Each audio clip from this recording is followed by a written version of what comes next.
Film అని మేము అనుకుంటున్నాము. సో పవన్ కళ్యాణ్తో స్క్రీన్ స్పేస్ షేర్ చేసుకోవడం ఎలా ఉంది? ఆ ఎక్స్పీరియన్స్ చెప్పండి మ్యామ్. చాలా బాగుందండి.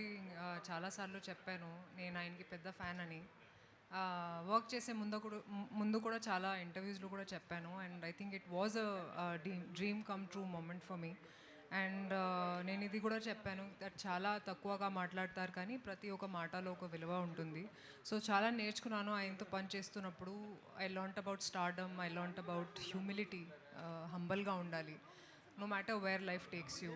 And ఆయన ఫ్యాన్స్తో కూడా it was a great experience అండి during the pre release event. And నా లైఫ్లో కూడా I think this is the biggest film that have been a part of. So very very excited అండి, very grateful. Harish garu, sir మీ మీ రీమేక్ల విషయంలో చాలామంది గుచ్చి అడుగుతుంటారు. నేను ఈ మధ్యలో అర్బాజ్ ఖాన్తో ఇంటర్వ్యూ చేసినప్పుడు ఆయన ఒక మాట చెప్పారు. గబ్బర్ సింగ్ సినిమా చూసిన తర్వాత మళ్ళీ నేను హిందీలో రీమేక్ చేయాలనిపించేంతగా హరీష్ గొప్పగా చేశాడు అని ఒక మాట అన్నాడు. Thank you sir. మీ నోట్లో పంచదార భయ్యా. సో మీ రియాక్షన్ ఏంటి సార్? సార్ నిజంగా అప్పుడు అడిగారు కూడా. అప్పుడు గబ్బర్ సింగ్ అయిపోయిన తర్వాత దబంగ్ 2కి అడిగారు వాళ్ళు. యాక్చువల్గా అది గణేష్ గారికి ఇంకా డీటెయిల్స్ దాని గురించి బాగా తెలుసు. ఇది ఇక్కడి నుంచి ఎవరిని అడిగినప్పుడు ఈ ఆన్సర్ చెప్తాను నేను. అని ఎన్నెన్ని గుర్తుపెట్టుకుంటామండి. ఈ పోస్ట్ ప్రొడక్షన్ అడవుల్లో ఈ ఆన్సర్ చెప్పడం మర్చిపోయాను యాక్చువల్గా. ఇది చెప్తాను sir. Thank you so much ఇలా గుర్తు చేసినందుకు. శ్రీలీల గారు, హాయ్ అండి. హలో అండి. హాయ్ అండి. మీరు చేసిన ఫిల్మ్స్లో భగవంత్ కేసరి అండ్ పరాశక్తి కొంచెం స్టాండ్అవుట్ అయి కనిపిస్తాయి మీ పర్ఫార్మెన్స్. అంటే మీ స్టంట్స్, డ్యాన్సెస్ అంటారు కదా, వాటిని పక్కన పెట్టి చేసిన సినిమాలు. ఉస్తాద్ భగత్ సింగ్లో కూడా అలాంటి మోడ్ కనిపిస్తుంది.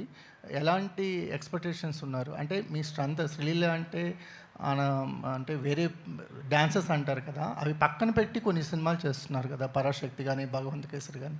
ఉస్తాద్ భగత్ సింగ్ ఎలాంటి ఇంపాక్ట్ ఇవ్వబోతుంది మీకు? థ్యాంక్ యూ సో మచ్ అండి. అండ్ ఎస్పెషలీ పరాశక్తి గురించి మాట్లాడినందుకు. And I think Ustaad Bhagat Singh వచ్చేటప్పటికి ఒక క్యారెక్టర్ అండి. నాకేముండేదంటే నన్ను ఎస్పెషలీ ఒక సినిమాలో చూసిన తర్వాత జనాలు నన్ను ఆ క్యారెక్టర్ పేరు పిలిస్తే ఐ ఫెల్ట్ లైక్ అదొక విన్ అని. అండ్ ఈ సినిమాలో ఎస్పెషలీ నా పేరే వాడారు, లీలా అని. సో నేను చెప్పడం కన్నా ఐ థింక్ సినిమానే సమాధానం అవుతుంది. ఏంటి పర్ఫార్మెన్స్ అంటే ఏడ్చాలు, ఇది చేయాలని కాదండి. మన క్యారెక్టర్కి మనం న్యాయం చేసామా, మనకి ఇచ్చిన దాంట్లో ఆ అమ్మాయిని ఎలా అనుకున్నారో డైరెక్టర్, ఆ ఇన్విజన్ ఎలా చేశారో అలా చేసామా అనేది. సో అలాంటి ప్రయత్నం ఏ సినిమా కూడా. కాకపోతే it's a very well written character. So దీనికి నేను క్రెడిట్ మా డైరెక్టర్ గారికి అండ్ రైటింగ్ టీమ్కి ఇస్తానండి. ఈ క్యారెక్టర్ రైటింగ్ వల్ల ఈ క్యారెక్టర్ మీకు బాగా అనిపిస్తుంది. నవీన్ గారు సార్, ఈ సినిమా కోసం ఇక్కడండి ఈ సినిమా కోసం చాలా ఖర్చు పెట్టారు, పెద్ద పెద్ద సెట్లు వేశారు. అయినా ఒక 45 నుంచి 50 రోజుల్లో సినిమా ఫినిష్ చేశారు. సో పవన్ కళ్యాణ్ గారు అంత బాధ్యతాయుతమైన పొజిషన్లో ఉండి ఈ సినిమాని చాలా త్వరగా కంప్లీట్ చేశారు. ఈ విషయంలో మన హీరోలు ఆయన చూసి నేర్చుకోవాల్సిన అవసరం ఉందా? సినిమా మేకింగ్ విషయంలో ఇలాంటి త్వరగా చేసి బడ్జెట్ తగ్గించుకునే అవకాశం ఉన్నప్పుడు ఆ విషయంలో దృష్టి పెట్టాల్సి ఉందా? ఎప్పుడైనా సరే you have to complete less days సినిమాకి ఎప్పుడు హెల్ప్ అవుతుంది. బట్ అగైన్ స్క్రిప్ట్ బట్టి ఉంటుంది, ఇంకోటి డైరెక్టర్ క్లారిటీ బట్టి ఉంటుంది. హరీష్ గారు అంటే ఆయన ముందని చెప్పడం కాదు, ఎందుకంటే ఈ సినిమా నిజంగా మాకు చాలా ఈజీగా అయిపోయింది. మాకు అసలు ఏ టెన్షను లేదు. సో ఆ క్లారిటీ ఉండి ఈరోజు తీయాలనుకుంటే కంప్లీట్ చేయగలిగిన క్లారిటీ ఉంటే it will happen. And again script పెద్ద స్క్రిప్ట్ అనుకోండి, it will take more days.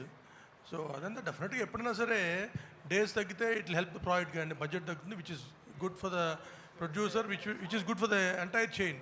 మాకు తక్కువైతే మేము తక్కువ అమ్ముతాం డిస్ట్రిబ్యూటర్స్కి, everybody will be happy. So డైరెక్టర్కి మైండ్లో కాన్షియస్నెస్ ఉంటే డెఫినెట్లీ ఇట్ విల్ హ్యాపెన్. అంటే హీరోస్ కూడా, డైరెక్టర్ హీరోస్ ఇద్దరు. ఇప్పుడు కళ్యాణ్ గారికి ఆయనకి ఈ డేస్ రిస్ట్రిక్షన్ ఉంది, 40 కాదండి. This film was short for about 80-90 days. ఆయనది ఒక 55 days చేసాం. అది కాకుండా ఆయన కూడా చేసాము. బట్ ఏదైనా హీరో, డైరెక్టర్, ప్రొడ్యూసరు ఒక దాటి మీద ఉంటే we can finish films in 100 days. Harish గారు, గబ్బర్ సింగ్ తీసినప్పుడు చాలా కష్టపడి తీసుంటారు, కానీ ఉస్తాద్కి వచ్చారు చాలా అవలోక తీసాను అని చెప్తున్నారు.